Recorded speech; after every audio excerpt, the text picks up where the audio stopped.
সবাই কেমন আছো?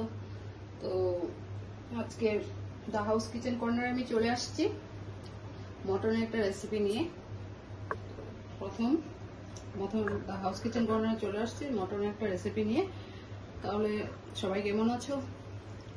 আমি মোটামুটি ভালোই আছি। আর মটনকে এভাবে মটন নিয়েছি, মটন নিয়ে এখন এই শুকনা কড়াইতে একটু শুকনা লঙ্কা আর এলাচ, দারচিনি, লবঙ্গ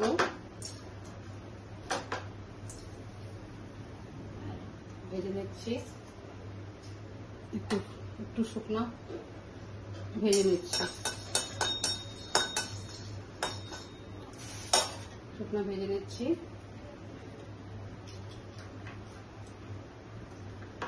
কাজু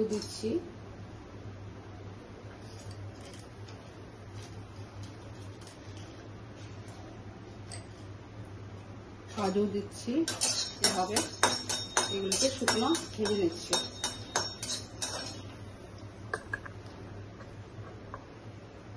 এভাবে শুকনো ভেজে নিচ্ছি।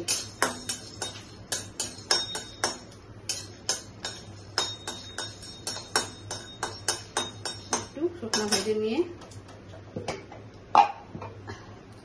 মিক্সিতে নিয়ে নিচ্ছি।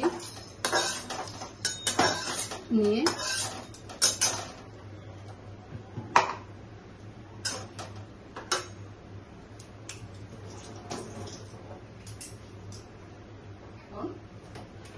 মিঠা তেল দিচ্ছি। মিঠা তেল দিয়ে দিলাম। মিঠা তেল গরম হলে আর এখানে টমেটো দিয়ে দিচ্ছি। দিয়ে এটাকে পেস্ট করে নেব। আর রসুন আদার পেস্ট নিয়েছি, পেঁয়াজ নিয়েছি, একটা তেজপাতা নিয়েছি। আর এগুলোকে এখন আমি তেলে দেব। তাহলে আমি পেস্ট করে নিচ্ছি। এভাবে তেজপাতা দিয়ে দিলাম, মিটটা একটু গোটা গোলমরিচ দিয়ে দিয়েছি। আর পেঁয়াজ দিয়ে দিচ্ছি। সরি, ভুল হয়ে গেল আমার। মটনগুলোকে একটু তেলে ফ্রাই করবো। হ্যাঁ, একদম ভুলে গেলাম তার জন্য মটনগুলোকে একটু ফ্রাই করছি। তারপর পেঁয়াজ দিতে হবে।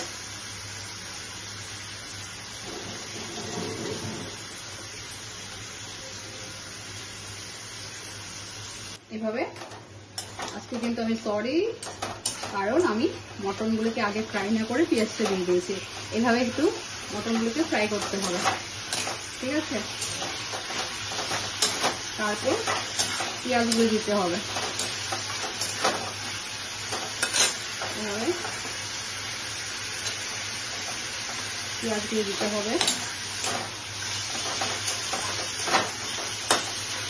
পেঁয়াজগুলো দিয়ে একটু রসুন আদার পেস্ট দিতে হবে।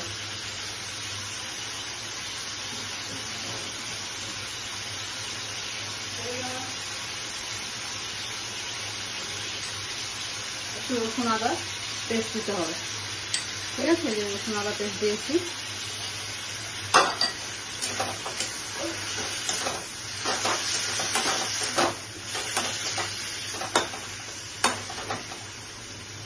আর 10 মিনিট একটু কষতে হবে। ঢাকা দিয়ে দিচ্ছি।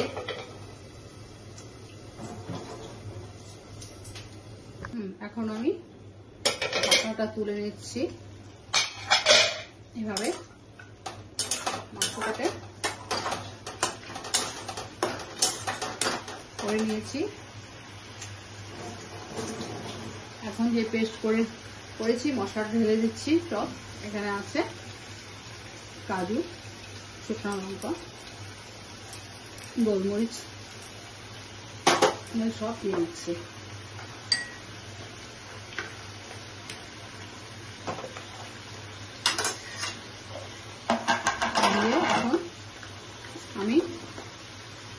দিচ্ছি, নুনটা দিচ্ছি, নুনটা বুঝে দেবেন। নুনটা দিলাম, জিরার গুঁড়া ধনিয়ার গুঁড়া,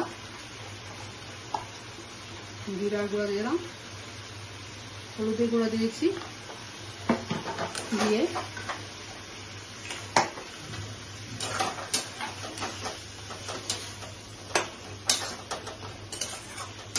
এইভাবে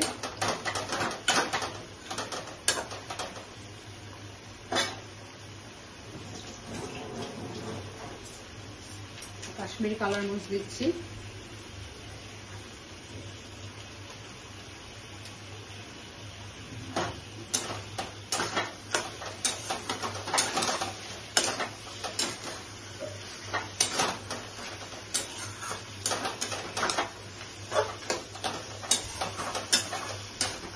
তাহলে আমার রেসিপিগুলো কেমন হচ্ছে অবশ্যই like, comment, share, message, subscribe করে দেবেন। ফুল ভিডিও দেখবেন, অল্প দেখলে বোঝা যায় না কোনটা কোন রেসিপি কেমন হচ্ছে। দেখতে মনে হচ্ছে একই রেসিপি, কিন্তু কিছুটা ডিফারেন্স থাকে। তাই এখন ঢাকা দিয়ে দিচ্ছি, 10-15 মিনিট পরে আমি খুলবো। তাহলে আমি ঢাকনা তুলে নিচ্ছি। দেখুন কি সুন্দর কালার আর দুর্দান্ত একটা সেন্ট বেরিয়েছে। আর আমি এখানে কিচ্ছুই দেব না, এভাবেই আমি মটন কারি করেছি, কিছুই দেব না আজকে। এখানে যা দেওয়ার দিয়ে ফেলছি। মশলা এমন কিছু পড়েনি, কিন্তু খুব সুন্দর গন্ধ বেরোয় আর টেস্টে হয় খুব। আপনার বাড়িতে করে অবশ্যই জানাবেন, কারণ গরম দিনে বেশি মশলা খেতে ভালো লাগে না। এভাবে মটন কারিটা মোটামুটি হয়ে গেছে। আর আমি এখন একটু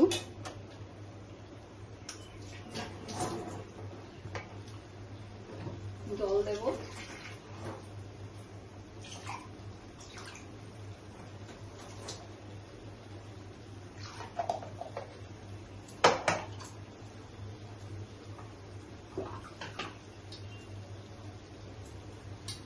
এভাবে আমি একটু জল দিয়ে দিচ্ছি, জল দিয়ে 10 মিনিট ঢেকে রাখবো। আর ঢেকে আমি নামিয়ে ফেলবো।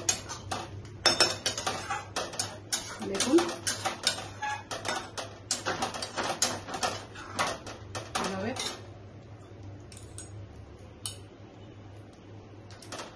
10 মিনিট রেখে দেবো।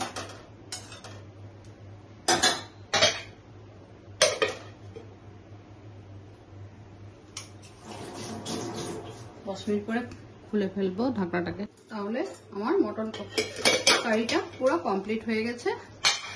এখন আমি নিয়ে নেব প্লেটে।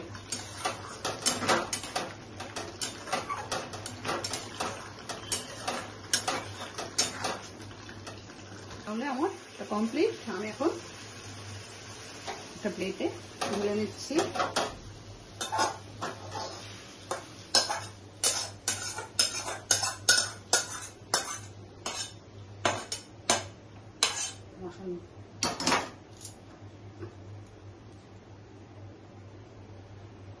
তবে আপনারা অবশ্যই করবেন, করে আমাকে জানাবেন। খুব টেস্টি হয়, একদম অল্প মশলাতে আমি করেছি, খুবই টেস্টি হয়। তো এইভাবে দিয়ে দিচ্ছি একটু